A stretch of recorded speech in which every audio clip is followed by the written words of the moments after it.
If you've been thinking about downsizing, you might be asking yourself, is now the right time or should I wait? Today, we're gonna get into how to answer that question for you because there's no right or wrong, one-fits-all answer for everybody. It's gonna depend on a lot of factors. So let's get into it. I'm Andrea West. My team and I throughout North America are seniors real estate specialists, meaning we have additional education and training from the National Association of Realtors to help seniors and their loved ones make more informed decisions when it comes to housing. So whether you or your loved one is looking to move in 9 days or 90 days, we would love to meet with you.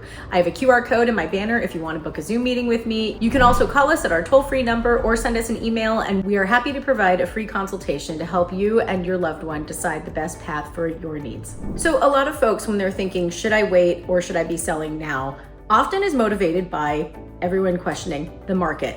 What is going on in the market? Is it good? Is it bad? Is it gonna get better? Is it gonna get worse? So let's dive into that a little bit. So depending on where you're located, if you're in a seller's market, so you're in an area where there's more demand than there is supply, then you're probably in a location where your house is gonna get scooped up pretty quickly and for a decent amount of money, hopefully more than you put into it, and hopefully you're coming out of it with a nice profit and hopefully a nest egg for yourself for your senior years and retirement to help fund you getting to where you need to go now. Other people might be in slower markets where it's buyer's market. So if you're in a buyer's market, you're in an area that maybe has got a lot of development and a lot of land and things are getting built up very quickly. There's a lot of extra supply and there's not enough buyers to meet that demand. So buyers have the upper hand here. So if you're in a location where buyers are able to negotiate and they're getting, big discounts on homes, that's probably what you're going to expect for your home.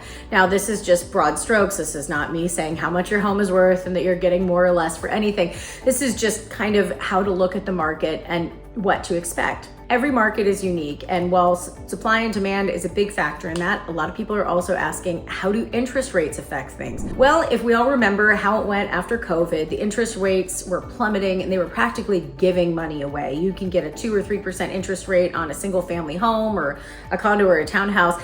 People were jumping over themselves to get at these interest rates and to get into a home and take advantage of this great opportunity. Well, now a few years later, interest rates are not at 3 and 2% anymore. And that being said, because they're not at 3 and 2% anymore, buyers are getting a little more savvy in particular about where they put their money, because now the dollar doesn't stretch as far because you've got to be paying higher interest rates, which means your monthly payment is a little bit higher, which means they're going to be thinking about how much they're spending on a home, and everything is going to come into play. Condition of the home, location of the home, size of the home, all of these things are going to weigh a lot more now when interest rates are not low at 2 and 3%, rather than when interest rates were at 2 and 3%, people were more willing to gloss over and take issues on homes a little more lightly because they knew they had a great interest rate to back up their purchase. So what does that mean now? Well, we'll see where the Fed takes things. We'll see if interest rates come down more or less. Generally, once those interest rates come down, demand is going to go up higher because people are going to be more excited about capitalizing on a lower interest rate. If you see interest rates angling down, that could be a really good indicator that things are going to get better for sellers in the real estate market. Every market is a little bit different, as is every house, as is every person. So every person's reason for selling might be a little bit different. So reasons you may think about selling now rather than waiting later. If the market is great in your area, might be good to capitalize on that. We don't know what tomorrow's going to bring. We don't know what the market's going to be 3 or 6 months from now. If you think the proceeds of your home sale now are going to benefit you, it might be worth taking advantage because you never know. They could go up, but they could also go down in 3 to 6 months. So there's no guarantee in either direction. A lot of folks in these big homes that they don't need anymore are more excited about downsizing to save money because it's not just about the monthly payment. Sure, maybe your house is paid off. It's the expenses. You've got the maintenance costs, you've got the utility bills, you've got all these other things that you have to think about, not to mention the health and safety hazards. If you have a 2 or 3 story home and you're having a hard time walking up and down the stairs, that slip and fall in a 2 or 3 story home can really be a huge problem and a big medical issue for a lot of seniors. It takes a lot longer to heal. Bones can often require rehab and maybe having to live in an inpatient facility. I've seen it happen, unfortunately, a number of times. So thinking about longevity, if you think that you are in a place where you can't do the stairs anymore, or you don't want to be walking really far on your property to go do maintenance or to go get the mail, or maybe your garage is detached, or maybe you have a lot of yard maintenance, or you just don't even want to deal with the yard. All of these things, it could be money, but it also could be health issues because it could raise other concerns for your health. health. There are some great ways to utilize aging in place. You can hire a home safety service company to come in and put grab bars in the bathrooms and do lifts on the commode, make things a lot easier to get around. But at the end of the day, if you think that your health is deteriorating more rapidly than you are able to keep up with it in your home, it's way better to think about selling and moving sooner rather than later. You don't want to wait for the moment of crisis and the moment of urgent need to make the housing decision. It's much better to be planning ahead rather than playing catch up. I know this firsthand. My mom was 20 years younger than my dad. My father got diagnosed with Alzheimer's right in his late 70s, early 80s. To be honest with you, it was probably going on a lot longer than that, but that's when they officially diagnosed it, as is fairly common. That being said, my mom being younger was like, hey, I'm going to be his caregiver. I'm going to take care of him. And she started seeing the writing on the wall with my dad and his health. And she told me, she said, hey, Andrea, what if we look at downsizing? They have this huge 4-bedroom house, 2 stories. It's, 2,400 square feet almost, with a big yard, 2-car garage. And it was just them and my brother. My sister and I had moved out, so there were empty bedrooms, lots of extra space, and they didn't need it. So my mom said, hey, maybe we should look into downsizing. So we went, we saw a few cute little houses that were 2 or 3 bedrooms, single level. My mom was really worried about my dad falling down the stairs, tripping, getting hurt, and her knees were giving out. Her knees were getting bad, and she knew she was gonna have to have knee replacement surgery in the next couple years. So it was partially for her, partially for my dad. But she was seeing all of their health issues and going, you know what, longevity, it would be better for us in a single level home. And we went and saw a few. And then she went home. She talked to my dad about it. And he said, Shelly, I really want to age at home. I want to stay here. I don't want to move. And for them at that time, that was the best decision they could have made. With my father having Alzheimer's and aging, he wanted familiarity. He wanted the warmth of being in his home that he had been in for 25 years. He didn't want to move. He wanted to stay there. He wanted to be with my mom and my brother where he knew and where he was comfortable.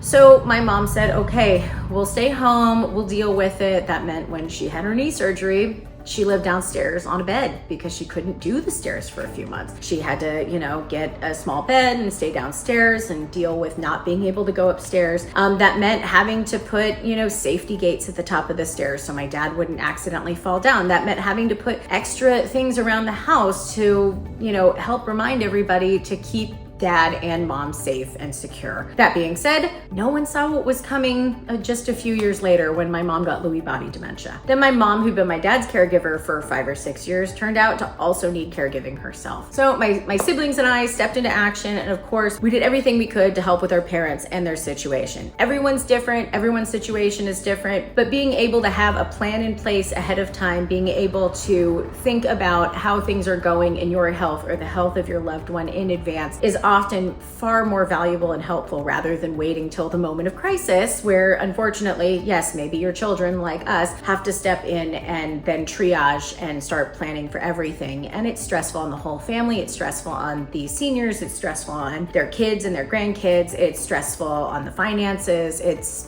just all around. It's really hard for everybody.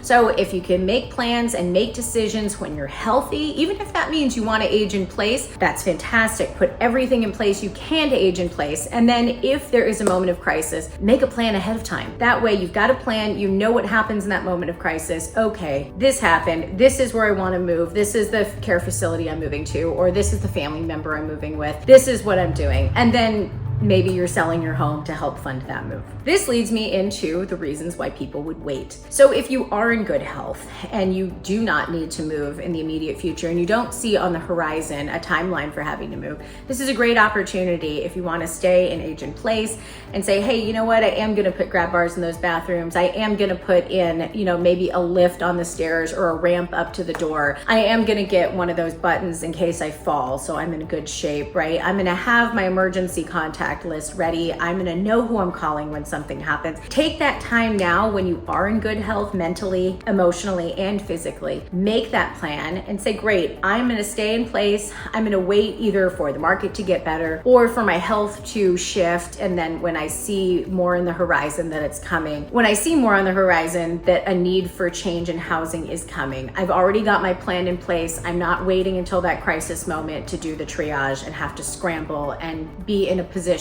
where I'm more vulnerable and more stressed making those decisions. Because Honestly, when you're more stressed and trying to make those decisions, that is so hard. And oftentimes when we are making decisions in a moment of stress, we're not able to look at the big picture. So when you're in it, you're really not able to take a step back and look at it. It's really a good idea to look at it and make that plan so that when you're in it, you already know what you're doing. Another reason to wait and make a plan, if you do want to sell in the next year, you might want to look at the cycles of the market and say, hey, you know what, in my particular market, it's too hot in the summer. No one's selling houses in the summer. It's 110 degrees outside. No one's out at open houses. Everyone's staying indoors and air conditioned. So my peak time to sell is spring and fall because the weather's better. It's a lot more temperate, a lot easier to go outside. Or maybe you're in an area where, it's much more cyclical with the school year. Everyone's buying in the spring because maybe they want to sign up for school before the summer hits so that they're on that roster for the fall when it starts. Or maybe you're in an area where the winter is better, or maybe you're in a travel town in the mountains and the winter is a better time to sell because you've got more people from out of town looking for vacation rentals and they're there skiing, and that's really your peak season because everyone's going to see how great the skiing is.